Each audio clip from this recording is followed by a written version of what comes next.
ونستعينه ونستغفره ونؤمن به ونتوكل عليه ونعوذ بالله من شرور أنفسنا ومن سيئات أعمالنا من يهده الله فلا مضل له ومن يضلله فلا هادي له ونشهد أن لا إله إلا الله وحده لا شريك له ونشهد أن سيدنا ونبينا ومولانا محمدا عبده ورسوله أرسله بالحق بشيرا ونذيرا وداعيا إلى الله بإذنه وسراجا منيرا صلى الله تعالى عليه وعلى آله وأصحابه وسلم تسليما كثيرا أما بعد فأعوذ بالله من الشيطان الرجيم بسم الله الرحمن الرحيم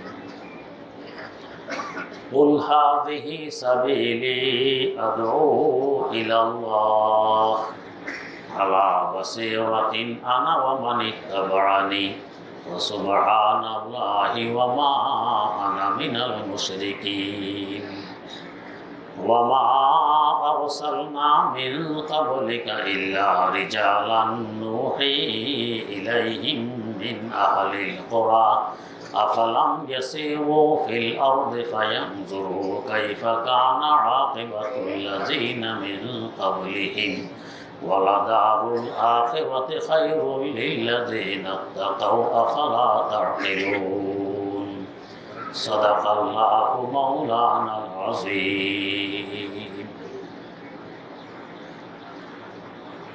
সূরা ইউসুফের 108 নম্বর আয়াত থেকে তেলাওয়াত করা হয়েছে। তেলাওয়াতকৃত আয়াতগুলো সম্পর্কে আলোচনার পূর্বে সাইয়েদেনা হযরত ইউসুফ আলা নবিয়িনা ওয়া আলাইহিস সালাতু ওয়াস সালামের ঘটনার শেষে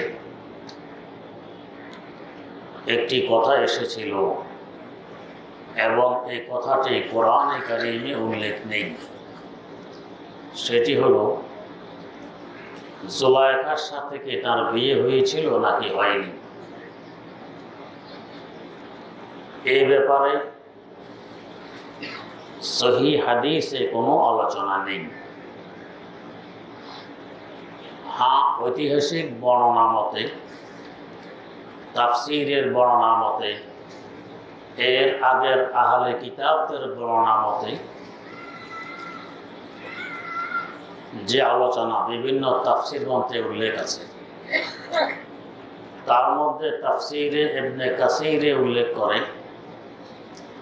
হযরত ইউসুফ আলাইহিস সালামকে যখন কূপে ফেলে দেয়া হয় তখন তার বয়স ছিল মাত্র 7 বছর। কূপ থেকে তুলে মিশরে বিক্রি করা হয়, এরপর গোলামিয়তের জীবন যাপন করেন, এক সময় গিয়ে মিশরের বাদশায় পরিণত হন। জুলাইখা ছিল আজিজে মিসরের স্ত্রী। আজিজে মিসর মারা যাওয়ার পর মিশরের বাদশাহ জুলাইখাকে ইউসুফ আলাইহিস সালামের সাথে বিয়ে দিয়ে দেয়। এখন থেকে জুলাইখা ইউসুফ আলাইহিস সালামের স্ত্রী। এরপর আজিজে মিসর ইউসুফ আলাইহিস সালামের হাতে হাত দিয়ে ইসলাম গ্রহণ করে গোশানিশি এখতিয়ার করেন, একা একা থেকে আল্লাহ বিল্লাহ মগ্ন হয়ে যান, আর তিনি রাষ্ট্র পরিচালনার দায়িত্বে অংশগ্রহণ করেননি। এই দায়িত্ব পালন করেছেন হযরত ইউসুফ আলাইহিস সালাম। এভাবে কেটে যায় এক রওয়ায়াত অনুযায়ী 80 বছর। 80 বছর পর তার আব্বাজান হযরত ইয়াকুব আলাইহিস সালামের সাথে আবার সাক্ষাৎ ঘটে। 7 বছর বয়সে কূপে নিক্ষেপ করা হয়, এরপরে 80 বছর থাকেন আব্বা আম্মা থেকে দূরে বিচ্ছেদ অবস্থায়, এই 87 বছর বয়স। তার আব্বা ইয়াকুব আলাইহিস সালাম মিশরে আসার পর তার কাছে এক রাওয়ায়াত অনুযায়ী আরো 23 বছর যাবত জিন্দা থাকেন, এক রাওয়ায়াত অনুযায়ী 24 বছর যাবত জিন্দা থাকেন। দুই রাওয়ায়াতে কোনো মতানৈক্য নেই, কারণ ভাঙা বছরকে যারা বাদ দেয় ওরা বলে 23 বছর, ভাঙা বছরকে যারা হিসাব করে তারা বলে 24 বছর। তো 23 হোক আর 24 হোক, ইয়াকুব আলাইহিস সালাম তার কাছে জিন্দা ছিলেন। এরপর ইয়াকুব আলাইহিস সালামের ইন্তেকাল ঘটে।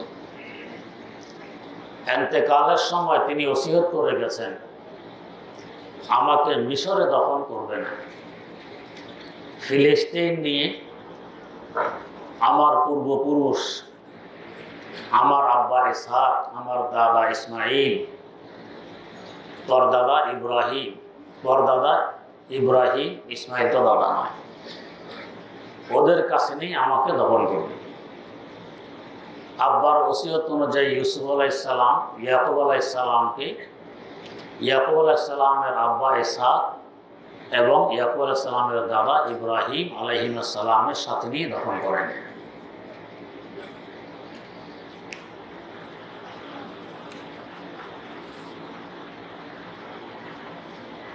এরপর ইউসুফ আলাইহিস সালাম যে জুলাইখাকে বিয়ে করলেন বাদশাহ হওয়ার পরে, এখান থেকে তার দুইটি পুত্র সন্তান, একটি মেয়ে সন্তান জন্ম নেয়। একজন পুত্র সন্তানের নাম ছিল আফরাইম, আরেকজনের নাম ছিল মানসা, আর মেয়ের নাম ছিল রহমত। তিনি 3 সন্তানের পিতা হন। আফরাইম, মানসা এরা 2জন ছেলে, রহমত হইল মেয়ে। ওনার যে বদ্দশায় তিনি তার মেয়ে রহমতকে বিয়ে দিয়ে দেন হযরত আইয়ুব আলাইহিস সালামের কাছে, যাকে আইয়ুবের সাবের বলা হয়, ধৈর্যশীল আইয়ুব আলাইহিস সালাম।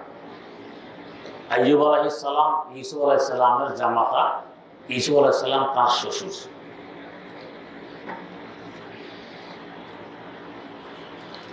আর আফরাইম বিয়ে করার পর তার আওলাদ থেকে জন্ম হয় হযরত ইউসা ইবনে নুন আলাইহিস সালাম।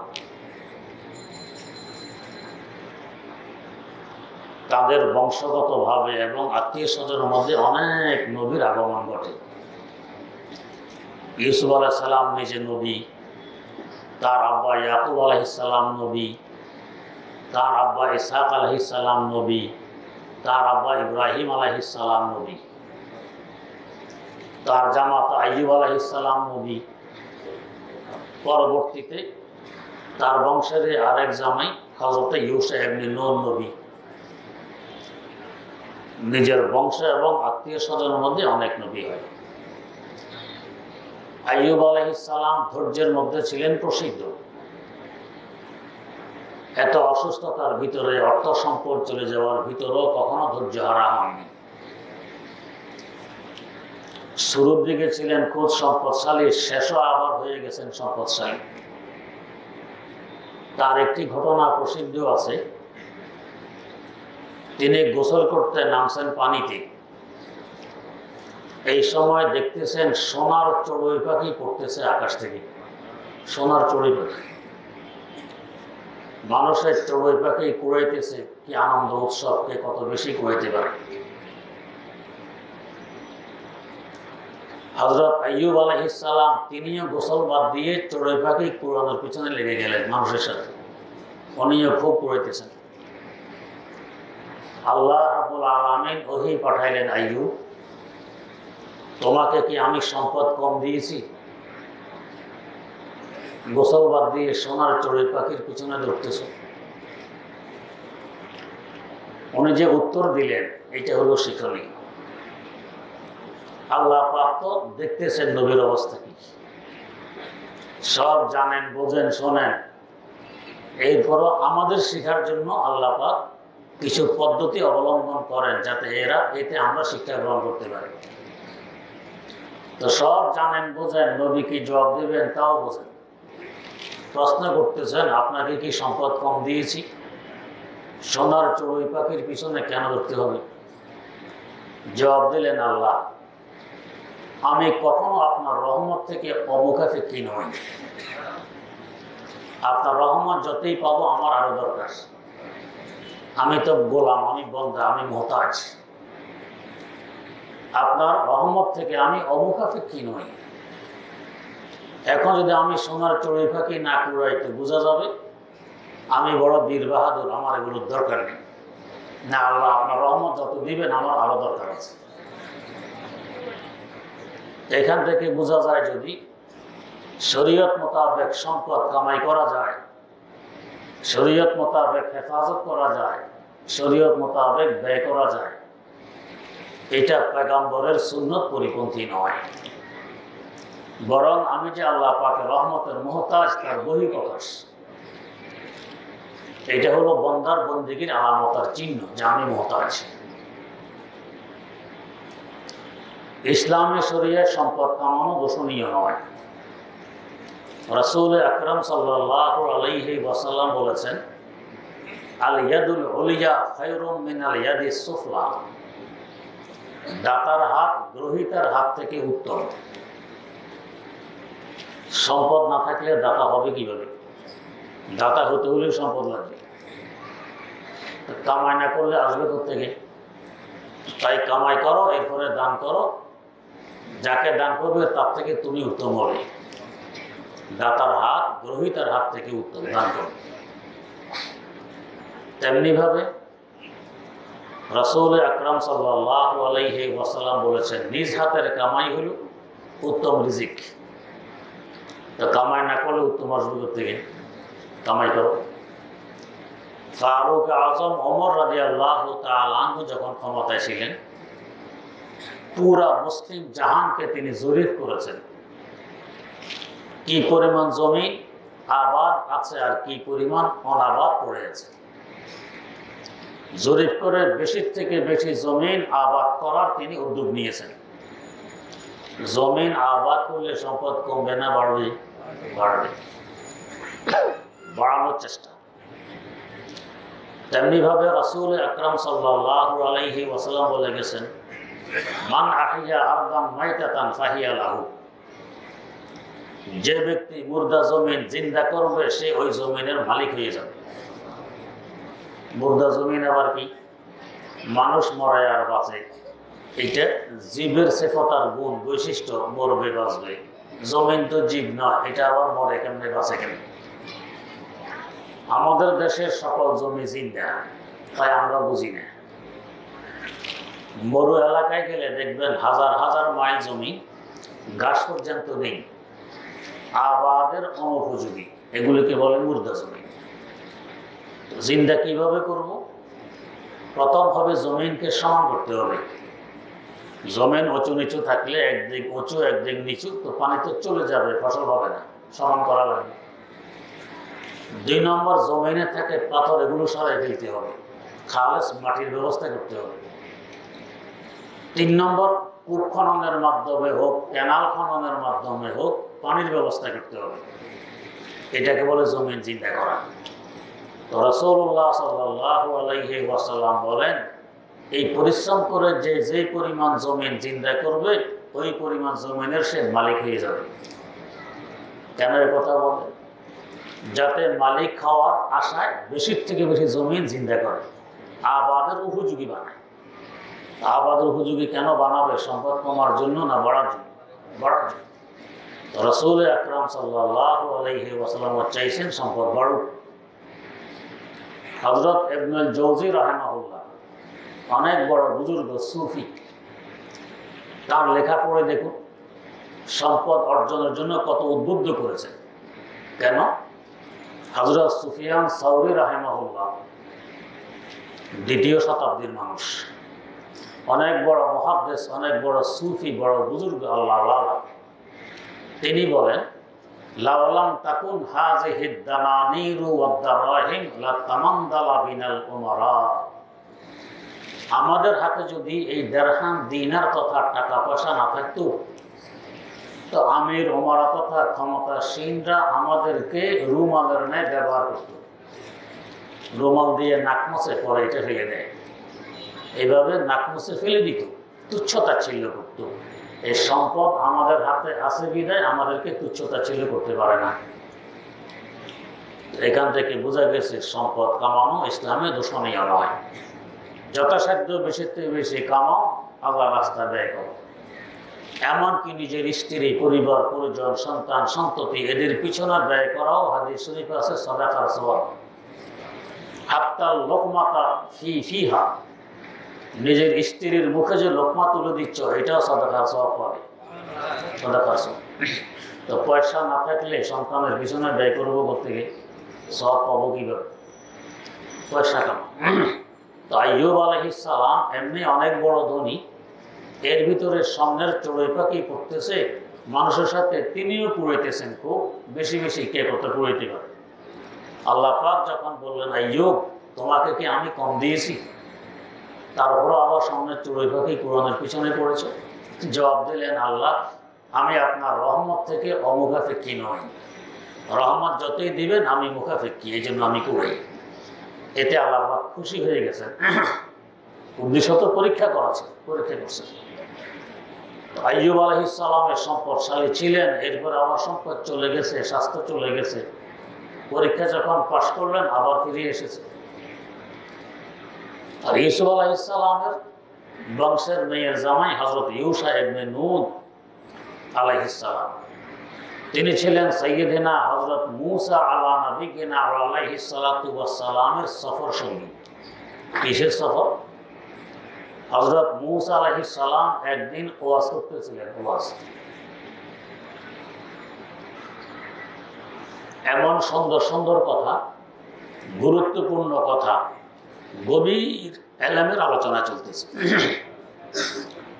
এর মধ্যে এক ব্যক্তি দাঁড়ায় বলে মূসা, বর্তমান বিশ্বে আপনার থেকেও কি বড় আলেম, বড় শিক্ষিত আর কেউ আছে? আল্লাহ পাক যখন যে পয়গম্বর পাঠান তখনকার সময়ে ওই পয়গম্বর সবচেয়ে বড় শিক্ষিত হন, ওনার থেকে বড় শিক্ষিত আর কেউ থাকে না।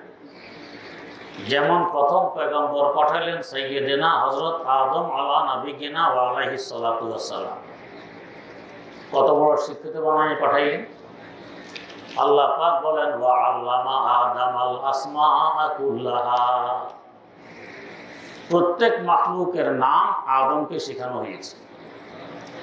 বিভিন্ন তাফসীর গ্রন্থে উল্লেখ আছে শুধু নাম নয়, নাম, দোষ, গুণ ও বৈশিষ্ট্য সব শেখানো হয়েছে। সাধারণ কথা, সকল মাখলুকের নাম, দোষ, গুণ ও বৈশিষ্ট্য শিখা। আমাদেরকে যদি বলা হয় কিছু গাছগাছালির নাম বলো তো, কয়টা বলতে পারবো?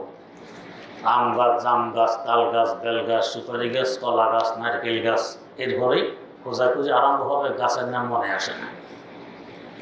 আর আদম আলাইহিস সালাম শুধু গাছ নয়, সকল মাখলুকের নাম, দোষ, গুণ ও বৈশিষ্ট্য জানতেন। মাখলুকের সংখ্যা কত? আমরা তো সাধারণ শুনে থাকি 18,000, সহি কথা নয়।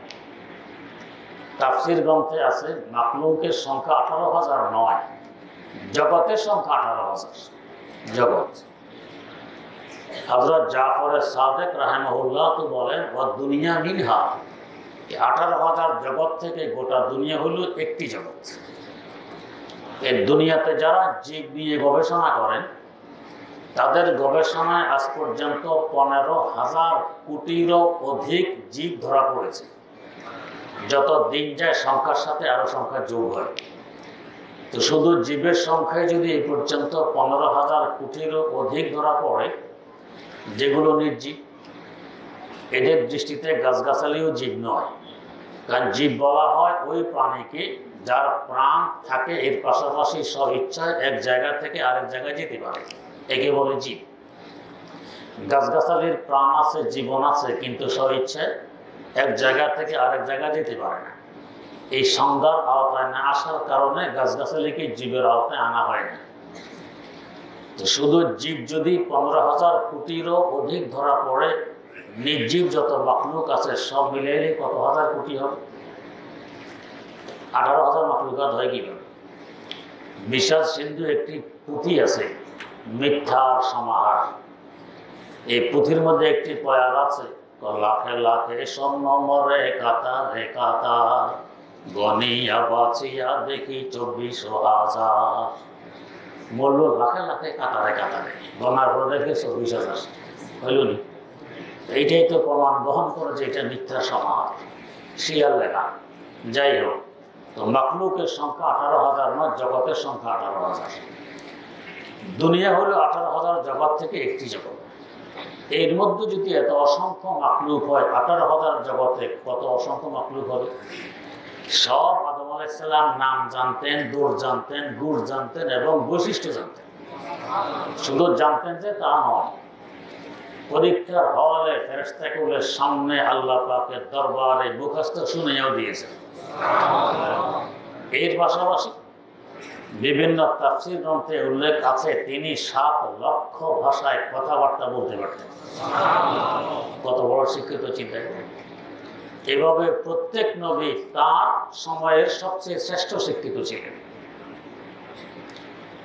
আমরা লোহা দিয়ে কিছু বানাইতে লোহাকে আগে নরম করা লাগে, আগুনে পুড়ে নরম করা হয়, এরপরে হাতুড়ি কিংবা মেশিনে দিয়ে যা বানানো দরকার এইভাবে বানাই। এরপরে আমাদেরকে বলা হয় ইঞ্জিনিয়ার। সাইয়্যিদানা হযরত দাউদ আলা নবিয়িনা ওয়া আলাইহিস সালাতু ওয়াস সালাম লোহা দিয়ে যা ইচ্ছা তা বানাতে নিজ হাতে, হাতুড়িও দরকার নেই, আগুনে পোড়ানোরও দরকার নেই। তাহলে আমরা বড় ইঞ্জিনিয়ার না উনি বড় ইঞ্জিনিয়ার ছিলেন? চিন্তা করুন। আমরা নৌকা বানাইতে করাত ব্যবহার করি, হাতুড়ি ব্যবহার করি, আরো কত অস্ত্র শস্ত্র ব্যবহার, এরপরে তার কাটা আরো কত কিছু। সাইয়্যিদানা হযরত নূহ আলা নবিয়িনা ওয়া আলাইহিস সালাতু ওয়াস সালাম নৌকা বানাইছেন। ওই সময়কে এত কিছু আবিষ্কার হয়েছিল। তাইলে আমরা বড় ইঞ্জিনিয়ার না উনি বড় ইঞ্জিনিয়ার? এগুলো ছাড়া তিনি নৌকা বানাইতে পারেন? কত বড় ইঞ্জিনিয়ার! সাইয়্যিদানা হযরত ঈসা ইবনে মারইয়াম আলা নবিয়িনা ওয়া আলাইহিস সালাতু ওয়াস সালাম। এখন তো মেডিকেল সায়েন্স উন্নতি করতে করতে উচ্চ শিখরে উঠে গেছে, মনে হয় যেন শেষ সীমায় উঠছে। এরপরও কি এমন ওষুধ এখন আবিষ্কার হয়েছে যে ওষুধ সেবন করলে মুর্দা জিন্দা হয়? হয়নি। কিন্তু সাইয়্যিদানা হযরত ঈসা আলা নবিয়িনা ওয়া আলাইহিস সালাতু ওয়াস সালাম 97,000 বছর আগের মুর্দার কবরের পাশে দাঁড়াইও যদি বলতেন কুম বিইজনিল্লাহ, জিন্দা হয়ে কবর থেকে উঠে আসত। কুষ্ঠরোগীর মতো মারাত্মক রোগ উনি যদি একটু ফুঁক দিয়ে দিতেন মনে হইতো তার জীবনে এ রোগ হয়নি। হাত মুছে দিলে মনে হইতো তার জীবনে এ রোগ হয়নি। আর বিল্লাহ আল্লামা রুমি বলতেছেন, तो 100,000 तिब्बे जालिनों से बूद पेश ईसा वो दमश्क अफसों से बूद पेश ईसा वो दमश्क अफसों से बूद। তৎকালীন বিশ্বের সেরা ডাক্তার হাকিম জালিনুস, তার চিকিৎসা বিজ্ঞান যতটুকু উন্নতি লাভ করুক না কেন, ঈসা আলাইহিস সালামের এক ফুঁকের সামনে লজ্জিত। 100,000 तिब्बे जालिनों से बूद পেশে ঈসা ও দমশ্ক আফসোঁ সে বূদ, লজ্জিত। তাহলে বড় ডাক্তার কে? পয়গম্বর। তেমনি ভাবে আমরা এখন যদি কারোর সাথে যুদ্ধ করি, কত প্রকারের অস্ত্র আমাদেরকে ব্যবহার করতে হয়। এমনকি পারমাণবিক অস্ত্র অ্যাটম বোম পর্যন্ত ব্যবহার করেছে খ্রিস্টান বিশ্ব। জাপানের হিরোশিমা অ্যাটম বোম ফেলেছিল, এক বোমে সেকেন্ডের মধ্যে 2.5 লক্ষ মানুষ প্রাণ হারিয়েছে। সেকেন্ডের মধ্যে মানুষগুলো দেহের গোশত হাড় থেকে খুশি খুশি পড়ে গেছে। কিয়ামত কায়েম হয়ে গেছে সেখানে। আজ পর্যন্ত সেখানে শিশুরা পঙ্গু হয়ে জন্ম নেয়। এমন অমানবিকতার পরিচয় দিয়েছে আমেরিকা। এখন যারা মানবতার ডন্ডুরা পিঠে সারা বিশ্বে। যুদ্ধের জন্য এত অস্ত্র ব্যবহার করি, আর ফেরাউনের মতো এত বড় ক্ষমতাসীন লক্ষ লক্ষ সৈন্য সামন্ত নিয়ে মুসা আলাইহিস সালামের সাথে যুদ্ধ, আর ওনার হাতিয়ার মাত্র একটা হাতে লাগছে। 100,000 নেজায়ে ফেরাউনরা, 100,000 নেজায়ে ফেরাউনরা, দর্শে কাস্তা মুসা এ বা এক আসা, দর্শে কাস্তা মুসা এ বা এক আসা। মুসা আলাইহিস সালামের এক লাঠির সামনে সব হার মানতে পারত। তাহলে বড় যোদ্ধা কি? পয়গম্বর। যখনকার সময় আল্লাহ পাক যে পয়গম্বর পাঠাইছেন তখনকার সময় পয়গম্বর সবচেয়ে বড় আলেম, বড় শিক্ষিত বানিয়ে আল্লাহ পাক পাঠাইছেন। যা পয়গম্বরদের বৈশিষ্ট্য। আল্লাহ মুসা আলাইহিস সালাম ওয়াজ করতেছেন, খুব ফসিহ বলি, বড় গভীর এলেমের কথা আলোচনা চলতেছে। এই সময় এক বেটা জোশে এসে গেছে। আমাদের বাংলাদেশের খতিব আজম আল্লামা সিদ্দিক আহমদ রাহিমাহুল্লাহ যখন ওয়াজ করতেন, ওনার ওয়াজে মানুষ দাঁড়ায় বলতে, হুজুর আমার হায়াত থেকে আপনাকে 10 বছর হায়াত দান করে দিলেন। এরকম মুগ্ধ হইত। এক বেটা দাঁড়াইয়ে প্রশ্ন করলো, হুজুর বিশ্বে কি আপনার থেকে আরো কোনো বড় শিক্ষিত বড় আলেম আছে? বাস্তবতা নেই, পয়গম্বর থেকে কেউ বড় আলেম হতে পারে। তো তিনি সাদা সাদা বলে দিলেন, না আর কেউ নেই। আমার আল্লাহর কাছে কথাটি বেশি ভালো লাগেনি।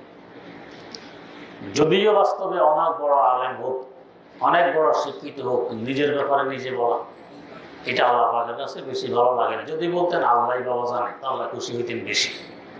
পয়গম্বর মিথ্যাও বলেননি, দোষের কাজও করেননি, কিন্তু আল্লাহ পাকের কাছে বেশি পছন্দ হয়।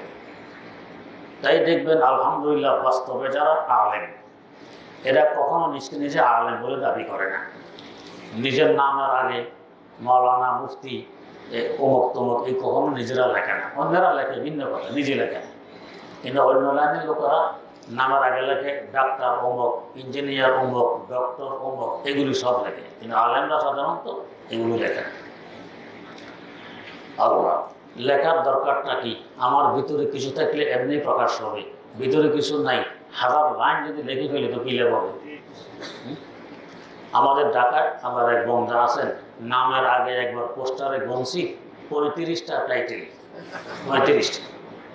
লেখাপড়ার দৌড় মাত্র হেদায়েতুন নাহু পর্যন্ত, 5ম শ্রেণী। তো 5ম শ্রেণী যদি ঠেলা এই পরিমাণ হয়, 35টা টাইটেল, দাওয়া হাদিস যদি ফাঁস করতে আল্লাহ জানে কত হাজার টাইটেল লাগাইতে, এত টাইটেল পাইতেই বা কই?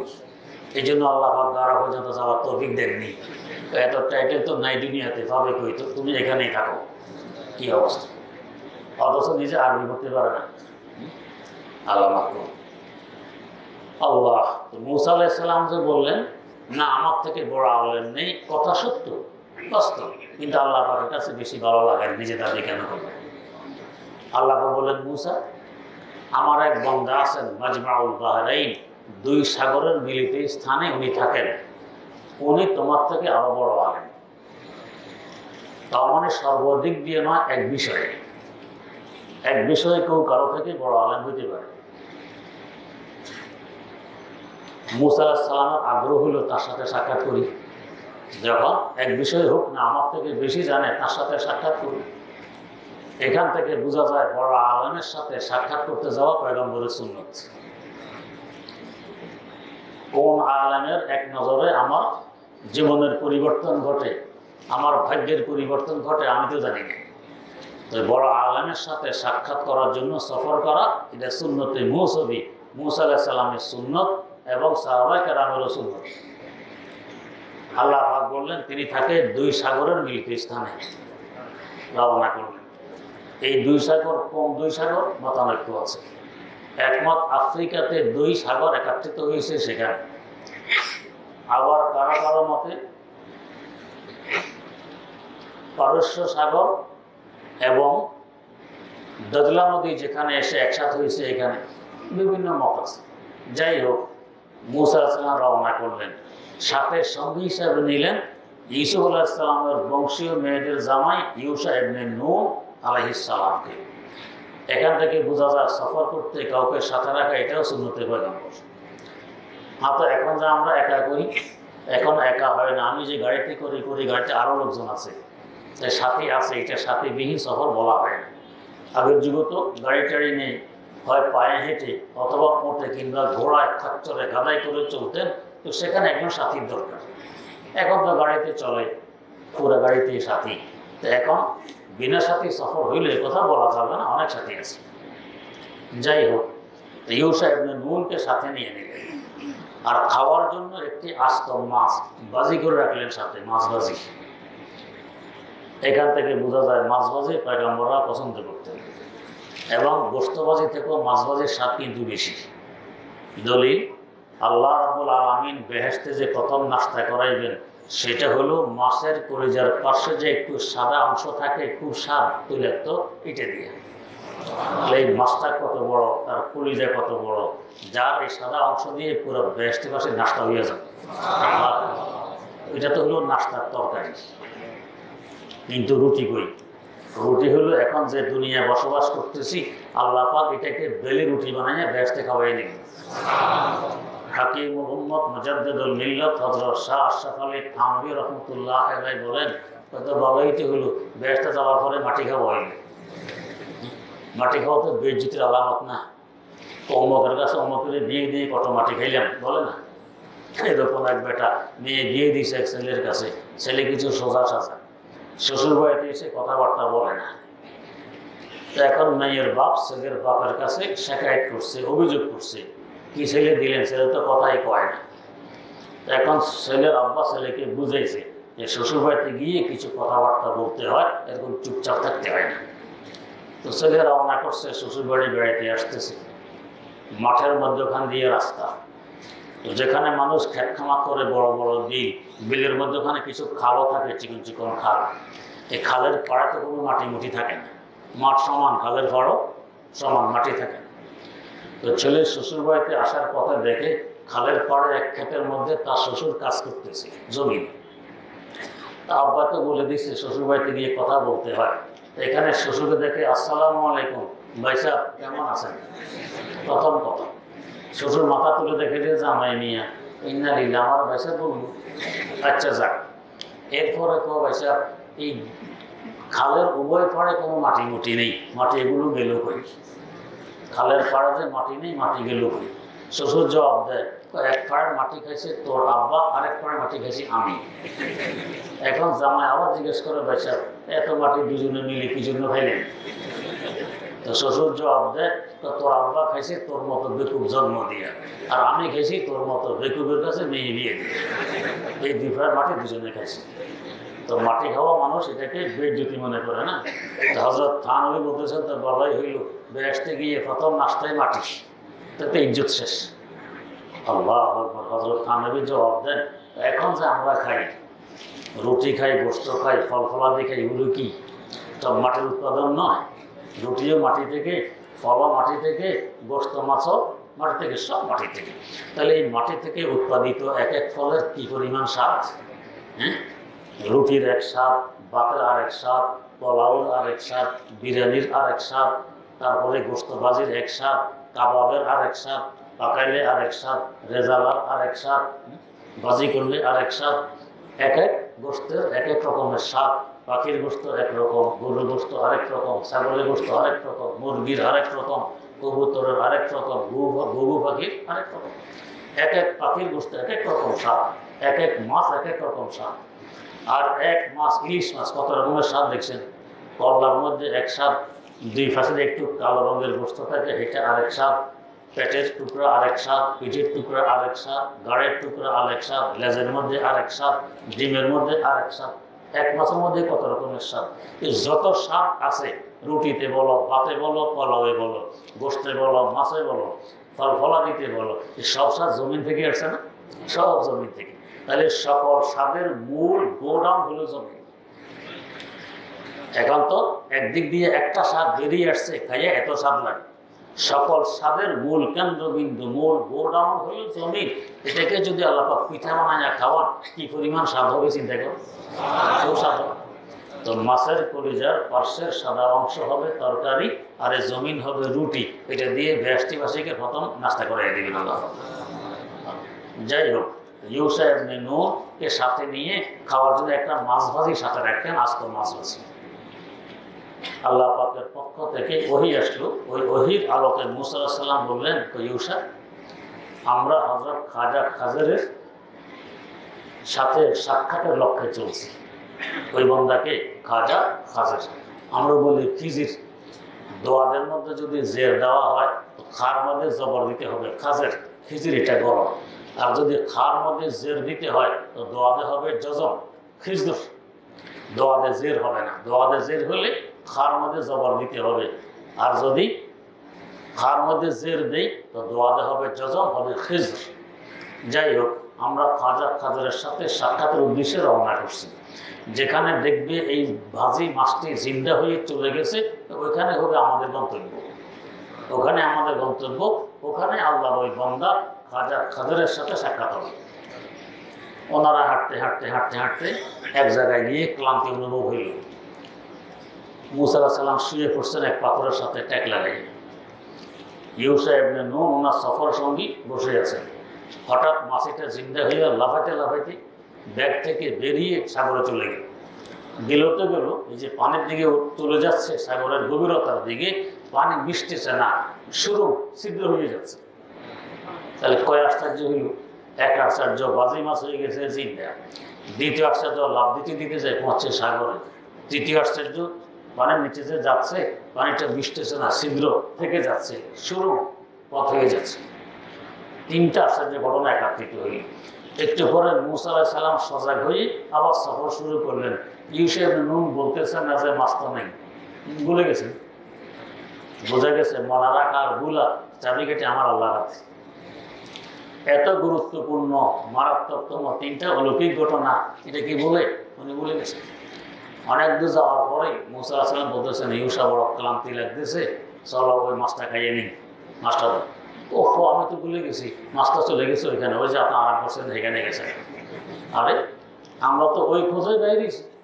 আবার পিছনের দিকে হাঁটতে হাঁটতে আগের জায়গায় আসছে, দেখেন এই শুরু এখনো পড়ে গেছে। যে রাস্তায় গেছে মাছ পানির নিচে দিয়ে এখনো পানি মিশে নেই, ছিদ্র পড়ে গেছে।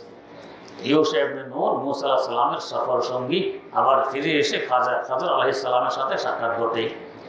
এই ইউসা ইবনে নূন আফরাইমের আওলাদের এক মেয়ের জামাই। ইউসুফ আলাইহিস সালামের ঘটনার ইতি এখানে শেষ হইল। যে শেষমেশ জুলাইখার সাথে বিয়ে শাদী হয়, 3টি সন্তানও জন্ম নেয়। 2টি হলো ছেলে, একটি হলো মেয়ে। এক ছেলের নাম আফরাইম আর এক ছেলের নাম মানসা, মেয়ের নাম রহমত। এই আফরাইম যেই ছেলে, এই ছেলের আওলাদ থেকেই ইউসা ইবনে নূন আর রহমতকে বিয়ে দেন হযরত আইয়ুব আলাইহিস সালামের সাথে।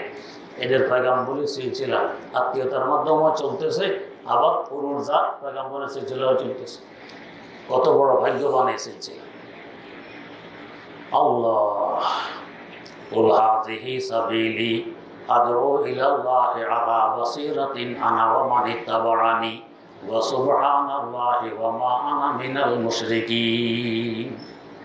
আল্লাহ পাক তৌফিক দিলে আয়াত সম্পর্কে আলাদা মজলিসে বয়ান হবে ইনশাআল্লাহ।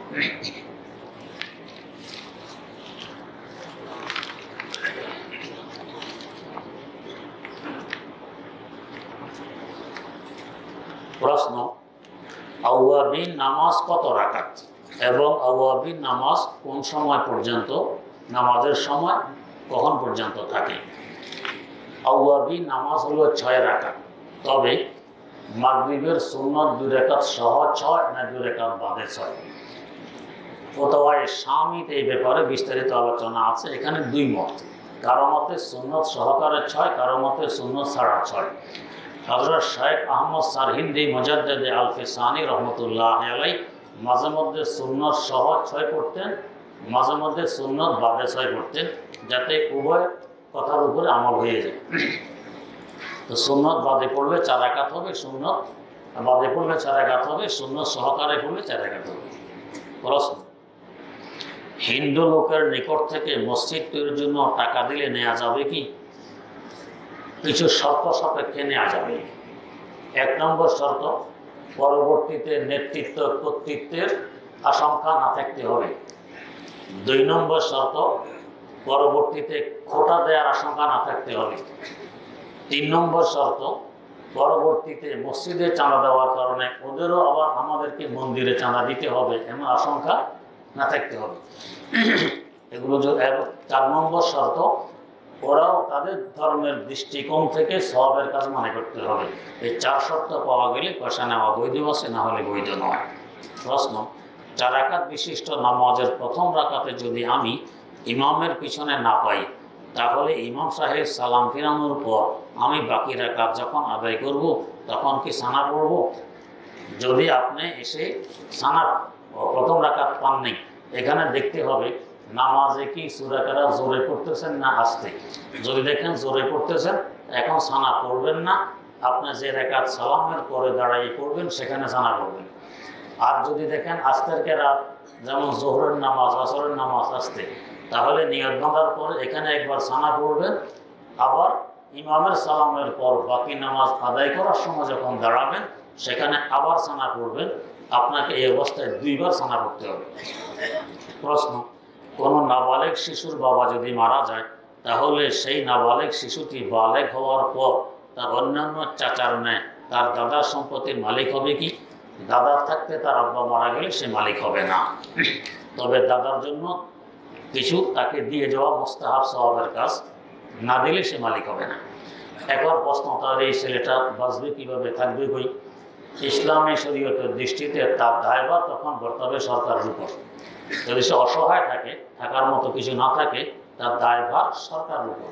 তাহলে ভালো করলো না মন্দ করলো? দাদায়ের সম্পদ নিয়ে তো অল্প একটু বেশি, এখানে না পাওয়ার কারণে দায়িত্ব গেছে সরকারের কাছে। এখন সরকার চাইলে তাকে চাঁদাও পাঠাতে পারে, তার তো কপাল খুলল, আরো ভালো হইল। না বুঝার দরুন আমরা মনে করি ইসলাম জুলুম করছে, আলিয়াজুবিল্লাহ। প্রশ্ন, আমার বাবা মা দুজনেই মারা গেছেন, তাদের জন্য আপনার কাছে দোয়া আছে, আল্লাহ জান্নাত নসিব করুন। হযরতের কাছে জানতে চাই, আমি কিভাবে দোয়া করলে এবং কিভাবে দান খয়রাত করলে তাদের কবরে উত্তম দোয়া পৌঁছবে? মৃত ব্যক্তিদের সওয়াবের নিয়তে কিছু গরিব লোকের খাবার খাওয়ালে কি গুনাহ হবে? ইসাবের সওয়াবের জন্য 2টি কাজ সর্বোত্তম। 1 নম্বর, সামর্থ্য অনুপাতে দান খয়রাত করা, মসজিদে হোক, মাদ্রাসায় হোক, গরিব মিসকিনকে হোক। ইসালের সওয়াবের সর্বোত্তম পদ্ধতি হল সামর্থ্য অনুযায়ী দান খয়রাত করা। 2 নম্বরে বেশি বেশি তিলাওয়াত করা। আর এরপরে আপনি যদি খাওয়ান, তাও সমস্যা নেই, খাওয়াইতে পারবেন। তবে খাওয়াইতে গেলে সাধারণত হয় কি, ওই ধনীরাই এসে অংশগ্রহণ করে বেশি, গরিবরা থাকে পিছনের কাতারে। তোমরা পরে খাবে, পরে বুঝবে, দমকাদমকি, এতে সওয়াব পাওয়ার নেই। প্রশ্ন, অনেকে ধর্মমা পাতায়, এই ধরনের ধর্মমা পাতানো শরীয়তে কতটুকু ঠিক? এর ধর্মমা পাতানোর বাহানায় যদি পর্দা লঙ্ঘন করে আপনার সামনে আসা যাওয়া করে, এটা হারাম হবে, এটা বৈধ নয়। প্রশ্ন, মায়ের পায়ের নিচে সন্তানের জান্নাত কতটা কি কোরআন হাদিস দ্বারা প্রমাণিত? যে হাদিস দ্বারা প্রমাণিত।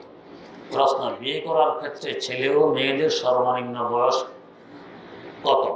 সর্বনিম্ন বয়সে কোনো সীমা নেই, যে কোনো বয়সেই যদি ভালো মনে করে বিয়ে শাদী করতে পারে, পিতামাতা বিয়ে শাদী দিতে পারে, করাইতে পারে। প্রশ্ন, আমাদের দেশে এখন আইন কি 18 বছর আগে করা যাবে না? 18 বছর আগে ছেলেও রাজি, মেয়েও রাজি, ছেলের বাপ রাজি, মেয়ের বাপ রাজি, ছেলের মা রাজি, মেয়ের মা রাজি, উভয় পক্ষ রাজি, সব রাজি। তারপরেও করানো যাবে না, করলে আপনাকে জেলে নেবে। আর যদি ছেলের মা রাজি নেই, বাপ রাজি নেই, মেয়ের মা রাজি নেই, মেয়ের বাপও রাজি নেই, ছেলের মেয়ে ভাগে যেয়ে বিয়ে করে থাকে, তো এটা বৈধ, অসুবিধা নেই। এটা হলো আমাদের দেশের আইন। সবাই রাজি হইলে অবৈধ হয়, আর শুধু 2 জন রাজি আছে, বাকিরা রাজি নেই, এইটা বৈধ। প্রশ্ন, আমার দ্বারা একজনের হক নষ্ট হয়েছে, কিন্তু আমি লজ্জায় তার হক পূরণ করতে পারছি না, আবার গোপনেও তা পূরণ করা যাচ্ছে না, এই অবস্থায় আমার করণীয় কি? লজ্জা শরম অনেক ভালো জাহান্নামের আযাব ভোগ করার চেয়ে, তাই যেভাবে হোক হক আদায় করা লাগবে। প্রশ্ন, আমার ছেলের বয়স 7 বছর, মাদ্রাসায় পড়ে, ওর হাত থেকে কোরআন শরীফ পড়ে গেছে, এখন কি করব? কিছু করার নেই। প্রশ্ন, আপনার দেশের বাড়ির মাহফিল 21শে ফেব্রুয়ারি হবে তো ইনশাআল্লাহ? ইনশাআল্লাহ হবে, অর্থাৎ আগামী রবিবারের পর রবিবার, আগামী রবিবারের পর রবিবার 21শে ফেব্রুয়ারি ইনশাআল্লাহ মাহফিল হবে। প্রশ্ন, ইয়ারগান বা বন্দুক দ্বারা শিকারকৃত পাখি খাওয়া জায়েজ আছে কি না? বন্দুক খেয়ে পাখি যখন পড়ে যায়, জীবিত অবস্থায় তাকে আবার জবাই করতে হবে। জবাই করার আগে যদি মারা যায়, তাহলে বন্দুক ছাড়ার সময় বিসমিল্লাহ পড়লেও এই পাখি খাওয়া হালাল হবে না, হারাম হবে। প্রশ্ন, মার্বেল বা ইটের টুকরা দ্বারা শিকারকৃত প্রাণীর হুকুম কি? জীবিত অবস্থা আবার জবাই করতে হবে, জবাই করার আগে মারা গেলে খাওয়া যাবে না, হারাম হবে। প্রশ্ন, নামাজে কাতার সোজা করার ব্যাপারে কি সরাসরি হাদিস আছে? যে হাদিস আছে বুখারী শরীফে বর্ণিত। হাদিস আছে, যদি কাতার সোজা না হয়, আঁকা বাঁকা হয়, তোমাদের অন্তরও আঁকা বাঁকা হয়ে যাবে, মতানৈক্য সৃষ্টি হবে। প্রশ্ন, আমি কাজী মোহাম্মদ মনিরুজ্জামান। আমাদের বাড়িতে একটি মসজিদ আছে, যেখানে বাড়ির মুসল্লি ব্যতীত বাইরের মুসল্লি তেমন আসে না। এছাড়া মসজিদের জায়গার পরিমাণ খুবই কম। অজু স্ট্যান্ডার মসজিদের খুব সমস্যা হয়। এমন অবস্থায় আমরা বাড়ির বাইরে রাস্তার পাশে কিছু জমি ক্রয় করেছি মসজিদ নির্মাণের জন্য। প্রশ্ন হলো, পূর্বের মসজিদ ভাঙা যাবে কিনা, গেলে ওই জায়গায় কি করা যাবে, কি করা যাবে না, মাদ্রাসা করা যাবে কিনা? পূর্বের মসজিদকেও মসজিদ হিসাবে রাখতে হবে, আর সমস্যার কারণে নতুন আরেকটি মসজিদও বানাইতে পারবেন। পুরাতন মসজিদে অন্য কোনো কিছু করা জায়েজ হবে না, মসজিদ হিসাবে ব্যবহার করা আবশ্যক। প্রশ্ন, কিছু ব্যক্তি বা প্রতিষ্ঠান আছে যারা অন্যদেরকে কোনো চাকরির ব্যবস্থা করে দেয় এই শর্তে যে চাকরির প্রথম মাসের পুরো বেতন কিংবা তার নির্দিষ্ট অংশ তারা নিয়ে নেবে। সুতরাং ওই ব্যক্তি বা প্রতিষ্ঠানের ওই উপার্জন কি জায়েজ হবে? যে জায়েজ হবে। প্রশ্ন, যে দেয়ালে কোনো ধুলাবালি নেই সে দেয়ালে হাত লাগিয়ে তায়াম্মুম করলে তায়াম্মুম হবে কি? যদি শুধু প্লাস্টার থাকে, উপরে কোনো রং টং না থাকে, তাহলে তায়াম্মুম করলে তায়াম্মুম হবে। আর যদি উপরে রং থাকে তবে এটা চুনা, তাহলে তায়াম্মুম করলে তায়াম্মুম হবে। আর যদি চুনা ছাড়া অন্য কিছু থাকে, প্লাস্টিক কোট আরও কি আছে, ওগুলো হইলে তায়াম্মুম হবে না। প্রশ্ন, এতেকাফ অবস্থায় ফরজ গোসল ব্যতীত অন্য গোসলের জন্য মসজিদ থেকে বের হলে কি এতেকাফ ভঙ্গ হয়ে যাবে? জি, ভঙ্গ হয়ে যাবে। প্রশ্ন, মসজিদে বসে কোনো দুনিয়াবী বিষয় অধ্যয়ন করা যাবে কি? একান্ত জরুরত হলে যাবে। প্রশ্ন, যে সকল মুসলমানের সন্তানরা জাগতিক শিক্ষায় শিক্ষিত হচ্ছে তাদের শিক্ষার উদ্দেশ্য কি হওয়া উচিত? তার শিক্ষার উদ্দেশ্য হল জাতীয়, দেশের এবং ইসলামের খেদমত করা। প্রশ্ন, আমরা কয়েকজন ভার্সিটির ছাত্র মিলে একটি ফান্ড গঠন করতে যাচ্ছি, যার দ্বারা আমাদের উদ্দেশ্য হচ্ছে দেশের প্রত্যন্ত অঞ্চলে মাদ্রাসা তৈরি করা।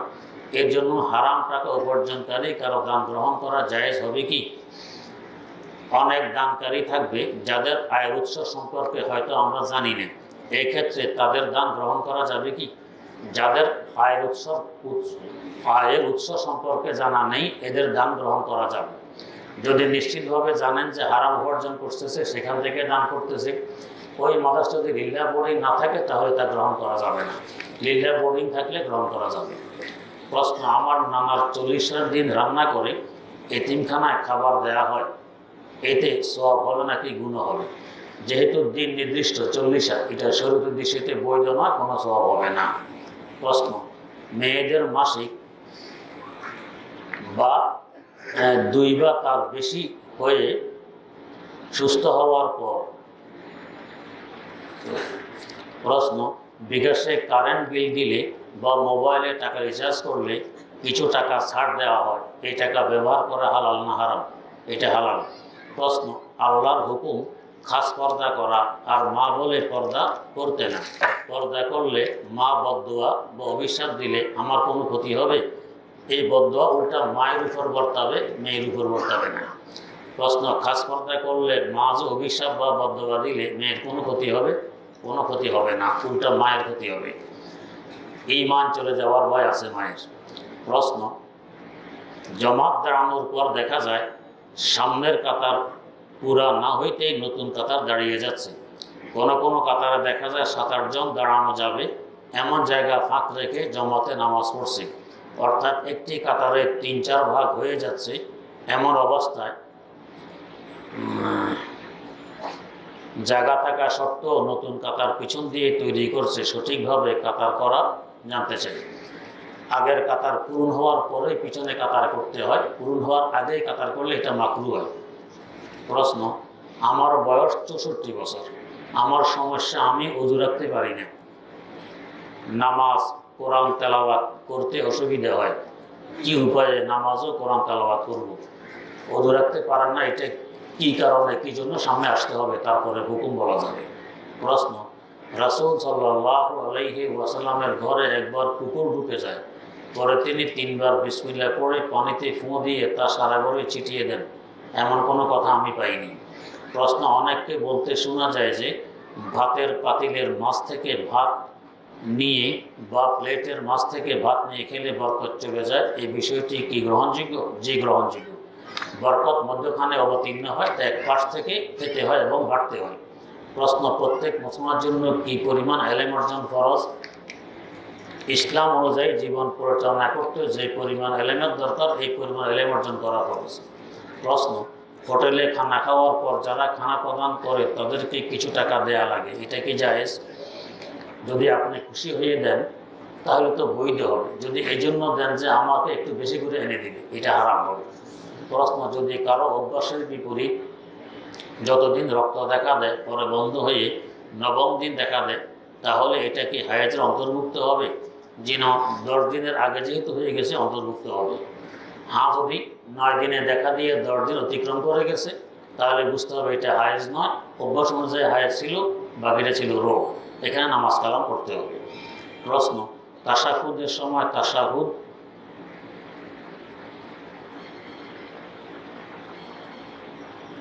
বোঝা যায় না কি লিখেছে।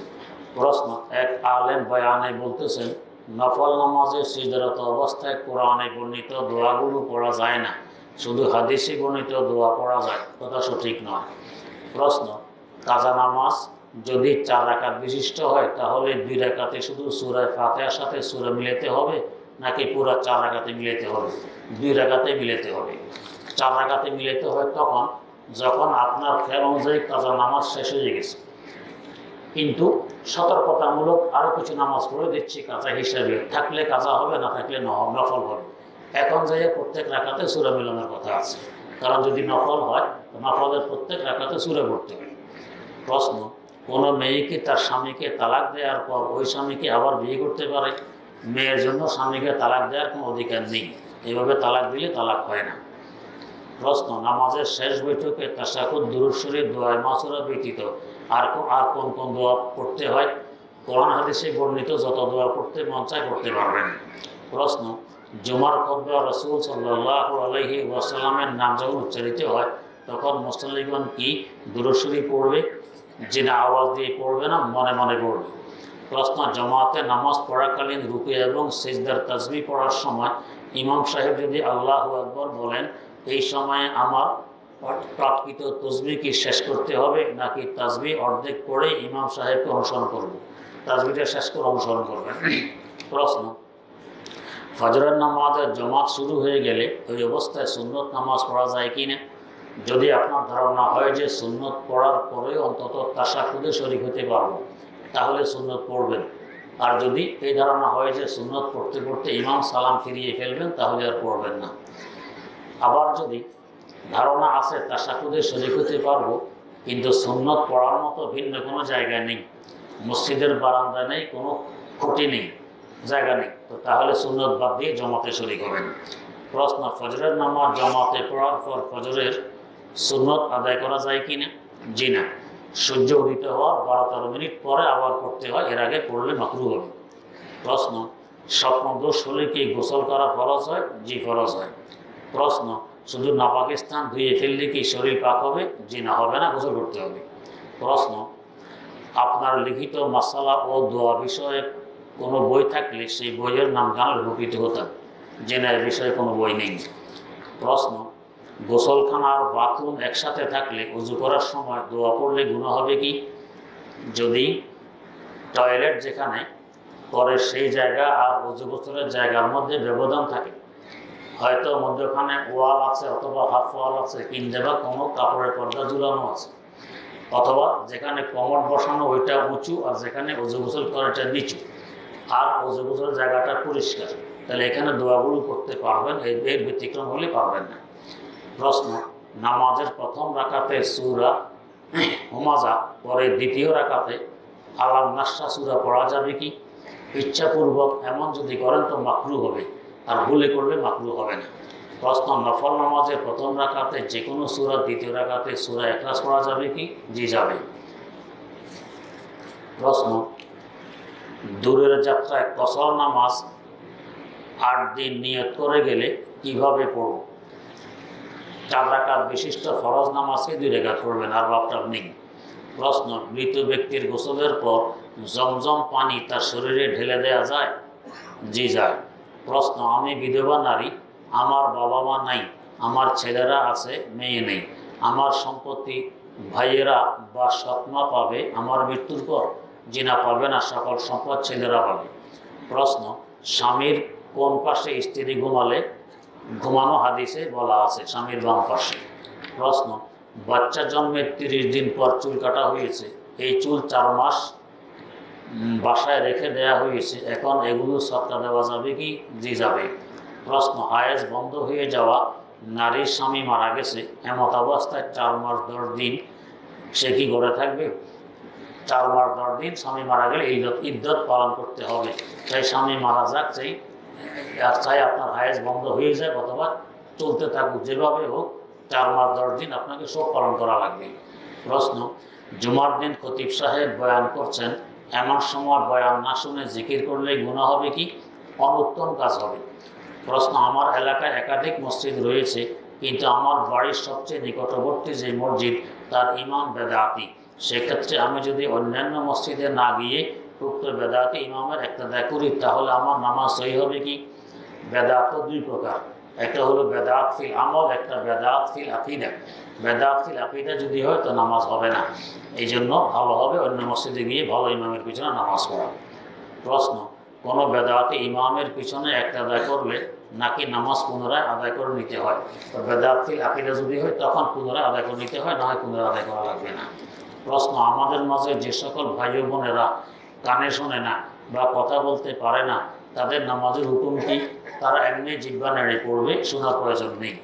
প্রশ্ন, নামাজের মধ্যে আমার এই কথা মনে মনে আল্লাহ আমাকে দেখতেছেন, আবার আল্লাহ আমি দেখতেছি, এতে কি আমার নামাজ হবে? জি হবে। প্রশ্ন, কমিউনিটি সেন্টার যেখানে বেপরদা গান বাজনা হয়, সেলুন যেখানে দাড়ি কাটা হয়, বলিয়ার্ড খেলা, এই ব্যবসাগুলোর জন্য দোকান ভাড়া দেওয়া যাবে কি? মাকরুহ হবে। প্রশ্ন, হযরতের সেহত হায়াতের জন্য আল্লাহ তাআলা বরকত দান করুন। বাসনপত্রের উপর খাবার খেলেই কি সুন্নত আদায় হয়ে যায়, নাকি বাসনপত্র নিচে দস্তরখান বিছানো লাগে? বর্তমানে খেলেই সুন্নত আদায় হয়ে যায়, বিছাইলে নিচে ভালো, না বিছাইলে সুন্নত পরিপন্থী কাজ হয়েছে এ কথা বলা যাবে না। আল্লাহ তাআলার ওলি হতে কি কি করতে হবে? আল্লাহর হুকুম আহকাম মানতে হবে। প্রশ্ন, গর্ভবতী মা বোনদের জন্য ব্রাক বা রাস্তায় চিকিৎসা নেওয়া যাবে কি না? এই সমস্ত এনজিওগুলো অনিসলামিক কার্যকলাপে তাদের আয় ইত্যাদি ব্যয় করা থাকে, এই জন্য কোনো মুসলমানদের ক্লিনিক বা হাসপাতালে চিকিৎসা নেওয়া চাই। প্রশ্ন, আমি চাকরির সুবাদে প্রতি সপ্তাহে পরিবার থেকে বৃহস্পতিবার মুন্সিগঞ্জের লৌহজং থাকি এবং শুক্র শনিবার ঢাকায় মিরপুরে থাকি। প্রশ্ন হলো, মুন্সিগঞ্জ থাকা অবস্থায় আমি কি নামাজ পড়ব? ঢাকা থেকে মুন্সিগঞ্জ সফরের দূরত্বে নয়, আরও কাছে, এখানে কসর নেই। প্রশ্ন, আমি গর্ভবতী থাকা অবস্থায় খুব অসুস্থ ছিলাম, ডাক্তার আমাকে বলে আল্ট্রাসাউন্ড করতে, কিন্তু আমি অসুস্থতার কারণে হাসপাতাল গিয়ে পরীক্ষা করাতে পারিনি। পরের দিন খুবই অসুস্থ হয়ে পড়ি, হাসপাতালে ভর্তি হই, আমার মৃত্যু বাচ্চা হয়। এখন আমার স্বামী ও পরিবারের লোকেরা আমার বাচ্চার মৃত্যুর জন্য আমাকে দায়ী করে, এটা সঠিক নয়। তার হায়াত ছিল না, এই জন্য সে মারা গেছে, এবং এটা বেহেশতের জন্য অনেক বড় একটা পুঁজি হবে, এটা সৌভাগ্যের ব্যাপার। হাদিস শরীফে আছে, নাবালেগ বাচ্চা মারা গেলে তার আব্বা আম্মাকে বেহেশতের সাথে নেওয়া ছাড়া সে নিজে বেহেশতে যাবে না। আল্লাহ পাকের কাছে জেদ করবে যে আল্লাহ আমার মা বাবাকে না দিলে আমি যাব না। এরপরে আল্লাহ পাক মা বাবাকে তার সাথে দিয়েই বেহেশতে পাঠাবেন, অনেক বড় ফজিলত। প্রশ্ন, জোহরের সুন্নত পড়ার পর 1 ঘন্টা পর এবং জুমার প্রথম আজানের পর সুন্নত পড়ার পর ফরজ নামাজ জামাতের সাথে আদায় করলে সুন্নত আদায় হবে কি না? জি, আদায় হবে। প্রশ্ন, কত বছর বয়সে নামাজ ফরজ হয়? 7 বছর বয়স থেকে নামাজ পড়তে হয়, আর 10 বছরে না পড়লে পিটাইয়া পড়াইতে হয়, আর মেয়ে 9 বছর, ছেলে 12 বছর হলে বালেগ হইতে পারে, বালেগ হয়ে গেলে নামাজ ফরজ হয়ে যায়, এখন ছাড়লে ফাসেক হয়ে যাবে। প্রশ্ন,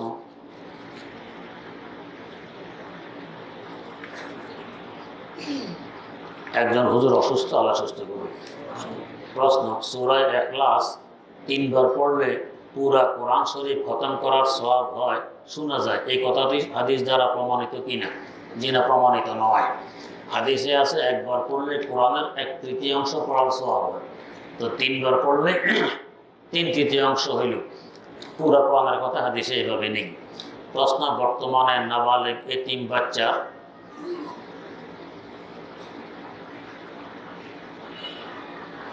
দায়িত্ব তো সরকার বহন করে না, তারপরেও কি সেই বাচ্চা তার দাদার সম্পদ থেকে মাহরুম হবে? দোষ হলো সরকারের, আরেকজনকে কেন আমরা বাধ্য করবো দিতে? চাপ দেবেন সরকারকে, দায়িত্ব আপনি বহন করেন। প্রশ্ন, কবরবাসীরা কি জীবিতদের জন্য দোয়া করতে পারে? জি পারে। শরহ সুদূর ইমাম সৈয়দ রহমতুল্লাহ কিতাব, এখানে আছে দোয়া করতে পারে। আলহামদুলিল্লাহ।